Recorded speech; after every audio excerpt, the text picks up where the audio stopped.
C'est une deuxième cérémonie, si je puis m'exprimer ainsi, puisque hier, le DG du FERA, le Fonds d'entretien routier autonome, nous avait conviés à Dakar, trois maires, nous les trois maires de Touba, de Saint-Louis et de Diourbel, pour réceptionner ces équipements dits balayeuses mécaniques, qui entrent dans le cadre de l'accompagnement des communes, donc dans le nettoiement. Et j'en avais profité pour solliciter, demander le DG de FERA de venir à Saint-Louis pour procéder à la remise de cet équipement ici au niveau de la commune de Saint-Louis, ce qu'il a accepté pour que les Saint-Louisiens voient d'eux-mêmes l'impact du FERA dans la gestion des ordures. Non seulement dans la gestion des ordures, mais aussi de l'amélioration du cadre de vie et aussi des voies de communication.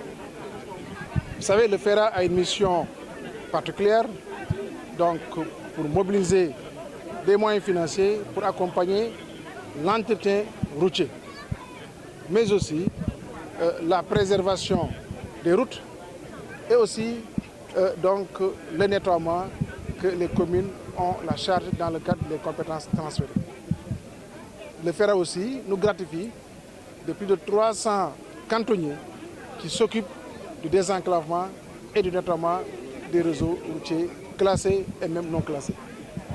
C'est une cérémonie pour nous quand même qui revêt un symbolisme, puisque Saint-Louis, nous en tant que maire, nous avions comme objectif de faire de Saint-Louis Ndar Set Wetch. Aujourd'hui, ce Ndar Set Wetch est une réalité parce que non seulement la commune est mobilisée, mais les outils que l'État met à notre disposition par la grâce de Dieu, mais surtout par la vision éclairée du chef de l'État, nous sommes parvenus à relever ce défi de Ndar Set Wetch.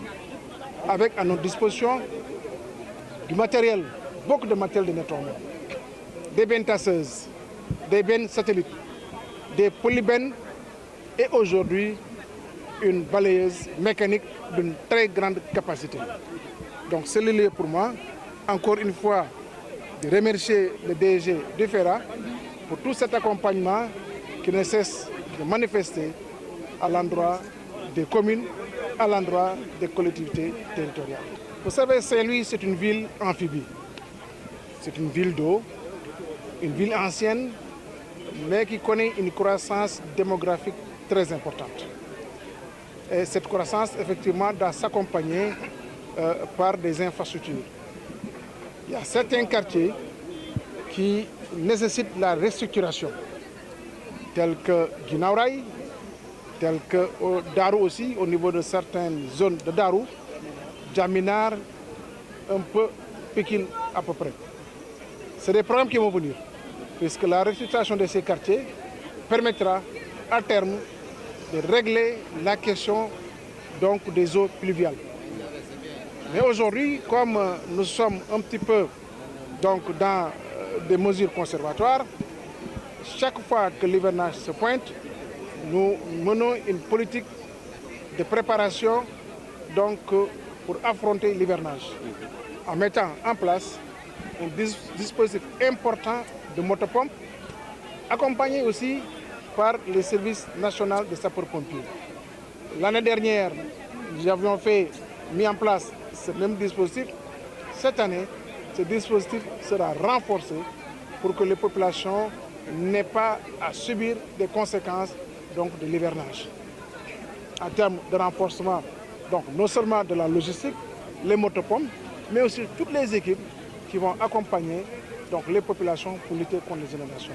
Donc nous sommes prêts et nous sommes à pied d'œuvre.